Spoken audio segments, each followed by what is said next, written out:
The grand New Year's resolutions, the extreme morning routines, the intense workout programs that promise to reshape your entire existence.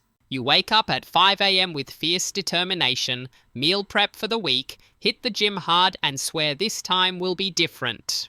But then a week passes, maybe 2 if you're lucky, and everything crumbles. You're back to hitting snooze, grabbing fast food, and watching your ambitious plans dissolve into guilt and frustration. Here's what's wild though.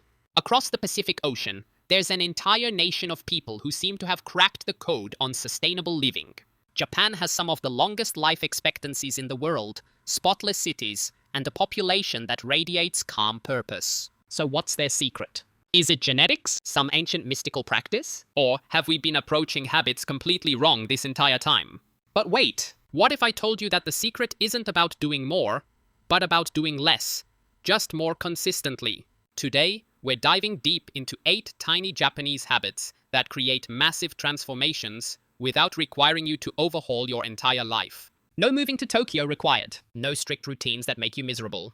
Just science-backed micro-habits so small your brain won't even fight them. These aren't motivational tricks that fade after a few days. They're foundations that compound over time, creating the kind of lasting change that actually sticks. Ready to discover why tiny beats massive every single time? Let's break down each habit, one by one.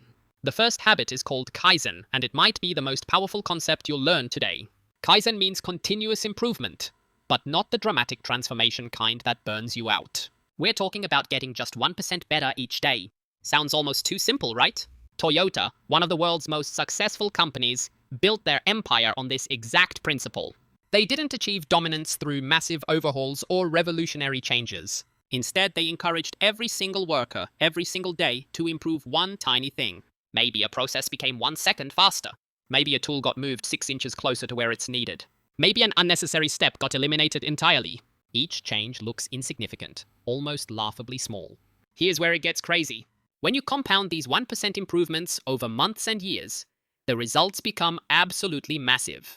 And this isn't just corporate strategy, it works brilliantly in your personal life too. Want to get in shape? Forget forcing yourself to do hour-long gym sessions that you'll dread and eventually quit. Just do 1 push-up. That's it. 1 single push-up is so easy that your brain can't come up with a good excuse to skip it. Do 1 today, maybe 5 tomorrow, then 10 next week.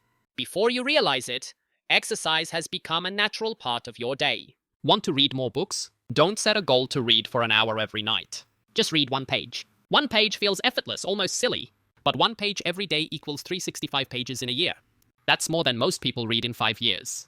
The genius of Kaizen is that it removes all the psychological pressure. It makes improvement so ridiculously easy that your brain doesn't activate its resistance mechanisms. No willpower required. No motivation needed. Just tiny, consistent action. The goal isn't to transform overnight like some butterfly emerging from a cocoon. The goal is simply to never stop moving forward. Because here's the truth that changes everything. Consistency beats intensity every single time. Habit 2, Ikigai, your reason for being. Now let's talk about Ikigai, which translates to your reason for waking up in the morning. What makes your life feel genuinely worth living? In Okinawa, an island region where people routinely live past 100 years old, almost everyone can clearly articulate their Ikigai. Researchers studying these blue zones believe that having a strong sense of purpose keeps people healthier, happier, and more engaged with life for decades longer. And here's the relief, Ikigai doesn't have to be some grand world-changing mission. It can be as simple as tending a garden, teaching neighborhood children, spending quality time with family, or creating something with your hands. Small purpose, massive effect. The Japanese use 4 guiding questions to discover Ikigai. What do you love doing? What are you naturally good at? What does the world actually need? What can you be paid for? Where all 4 of these circles overlap, that's your Ikigai. But wait, you don't need to answer these questions perfectly today or even this month. Just start asking them. Sit with them. Let them marinate in your mind. That's how the process begins. Purpose isn't found in a lightning bolt moment, it's discovered through patient exploration. When you have a clear reason to get out of bed, everything else becomes easier. Challenges feel more manageable because you know why you're facing them. Setbacks don't destroy you because your sense of meaning provides resilience. This might be the most important habit on this entire list. Habit 3. Hara Hachi Bu, the 80% rule. In Okinawa, people practice something called Hara Hachi Bu. Instead of eating until they're comfortably full, They stop at about 80% capacity. This might sound like deprivation, but the science behind it is fascinating. Neuroscientists have discovered that your stomach takes approximately 20 minutes to signal fullness to your brain. That lag time means that by the time you feel full, you've actually overeaten. When you stop at 80%, you're actually eating the right amount. Your body just hasn't caught up with the message yet. This tiny habit has enormous health implications. It lowers inflammation throughout your body. It stabilizes your energy levels so you avoid those post-meal crashes. And it's strongly linked to increased lifespan and reduced risk of chronic diseases. Here's how to implement it. Starting with your very next meal. Pause halfway through eating. Check in with yourself. Ask, am I satisfied? Or am I just eating because food is still on my plate? If you're satisfied, stop. Don't let your plate dictate what your body actually needs. This simple practice reconnects you with your body's natural signals. Within a few weeks, you'll probably notice you have more consistent energy and your relationship with food becomes less stressful. Habit 4. Shinrin-Yoku, nature as medicine. The fourth habit might sound unusual at first, but it's backed by serious medical research. Shinrin-Yoku means forest bathing, and Japanese doctors actually prescribe it as treatment. Not metaphorically, they literally write prescriptions for patients to spend time in nature. Why? Because nature heals your body at a biological level. Trees release protective compounds called phytoncides into the air. Here's where it gets crazy. When you breathe in these natural chemicals, they measurably lower your cortisol levels, reduce anxiety, and strengthen your immune system function. Multiple studies have confirmed these effects are real and significant.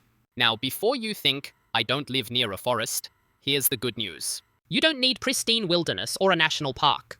A green park works. A tree-lined street works. Even a quiet community garden provides benefits. The key is to walk slowly and actually notice your surroundings. Pay attention to the texture of tree bark. Listen to leaves rustling. Feel the temperature of the air on your skin. Notice the patterns of moss and stone. Even just 10 minutes of this mindful nature exposure can shift your nervous system from stress mode to recovery mode.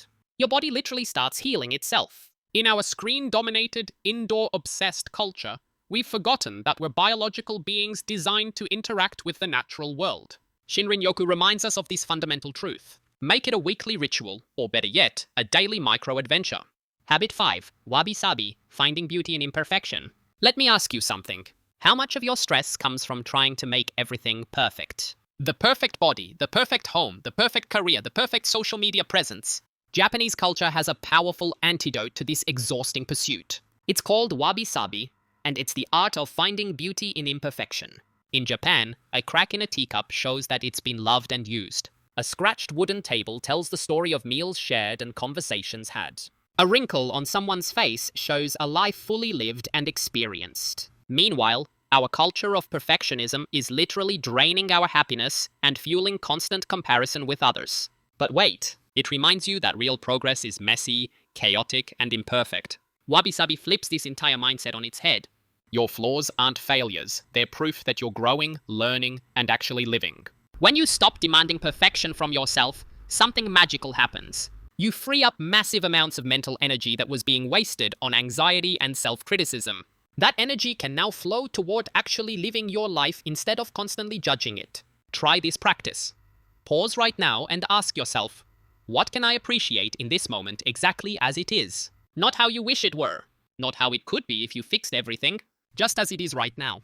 That's Wabi-Sabi. It's acceptance without resignation. It's peace without complacency. This habit alone can transform your mental health in ways that years of striving for perfection never could. Habit 6. Gaman, quiet resilience under pressure. The sixth habit is called Gaman, and it represents a particular kind of strength. Gaman means enduring difficulties with dignity and composure.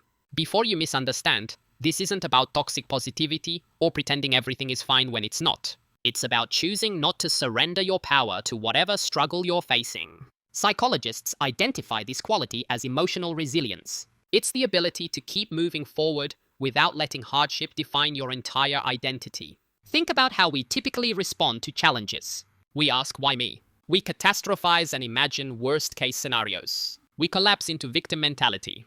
Gaman takes a different approach. It says, this is difficult, and I can handle it. Here's where it gets interesting. It's not about being stoic or emotionless. It's about maintaining your center when everything around you feels chaotic. It's calm strength that doesn't need an audience or validation. When you practice Gaman, you're not suppressing emotions. You're choosing which emotions get to drive your actions. You feel the fear, the frustration, the disappointment, and then you decide what to do next anyway. This habit builds over time. Each small moment where you choose composed action over reactive panic strengthens your resilience muscles. Eventually, you become someone who can weather serious storms without losing yourself in the process. That's real power. Habit 7. Omoiyari. Thoughtfulness without being asked. Have you ever wondered why Japan's cities are so remarkably clean? It's not because of strict laws or heavy penalties. It's because of a cultural practice called Omoiyari. Omoiyari means thinking about others before acting, considering how your behavior affects the people around you. Japanese people lower their voices on public transportation without being told. They clean up shared spaces even when no one's watching. They avoid causing inconvenience to others as a default mode of operation. This might sound like it's about being polite, but the effects go much deeper. Neuroscience research shows that compassionate behavior toward others triggers the release of oxytocin in your own brain. That's the bonding hormone that creates feelings of connection and well-being. But wait, when you practice thoughtfulness, you're not just making life better for others. You're literally making yourself happier through the biochemistry of kindness. Here's a simple way to practice Omoiyari starting today. Whenever you're in a shared space, whether it's your office, a coffee shop, or even your own home, pause and ask, can I make this slightly better for the next person who uses it? Maybe you wipe down the counter. Maybe you rearrange the chairs. Maybe you just throw away a piece of trash that isn't yours. These tiny acts of consideration create ripples. They make spaces more harmonious. They inspire others to act similarly, and they make you feel more connected to your community. In a world that often feels isolating and self-focused, Omoiyari offers a path back to genuine human connection. Habit 8. Kintsugi. Turning your scars into strength. The final habit might be the most beautiful one. It's called Kintsugi, and it's the Japanese art of repairing broken pottery with gold. When a bowl or cup breaks, instead of throwing it away or trying to hide the damage, they fill the cracks with lacquer mixed with gold powder. The repair becomes part of the object's story. The breaks become the most beautiful, valuable parts. This is a radical philosophy when you apply it to your own life. Think about the moments you've broken. The heartbreak that shattered you. The rejection that crushed your confidence. The failure that made you question everything. Western culture tells us to hide these experiences, to pretend they didn't happen, to present a perfect image. Here's where it gets crazy. Kintsugi teaches the opposite. Those moments when you broke, those are the moments that made you who you are. Healing doesn't mean erasing the past or pretending it never happened. Healing means transforming your pain into wisdom, your breaks into beautiful strength. Your scars show courage. They prove you faced something difficult and survived. They demonstrate resilience. Honor them instead of hiding them. When you share your struggles authentically, you give others permission to do the same. You create real connection instead of superficial perfection. The Japanese understand something profound. A life without cracks is a life unlived. The gold in your cracks is what makes you irreplaceable. Your path forward starts with one tiny step. Let's bring this all together. These 8 habits aren't quick fixes or shortcuts. They're foundations for a life of purpose, health, and genuine contentment. Kaizen teaches you that 1% progress compounds into massive transformation. Ikigai gives you a reason to wake up excited about the day ahead. Hara Hachi Bu protects your health through simple mindful eating. Shinrin-Yoku reconnects you with nature's healing power. Wabi-Sabi frees you from the prison of perfectionism. Gaman builds unshakable resilience in the face of challenges. Omoiyari creates connection through thoughtful action. And Kintsugi transforms your wounds into your most valuable assets. You don't need to implement all 8 habits tomorrow. That would violate the very principle of Kaizen. Instead, choose just one. The one that resonates most deeply with you right now. Start so small it feels almost silly. Then repeat. Consistency over intensity. Progress over perfection. Which habit will you begin with today?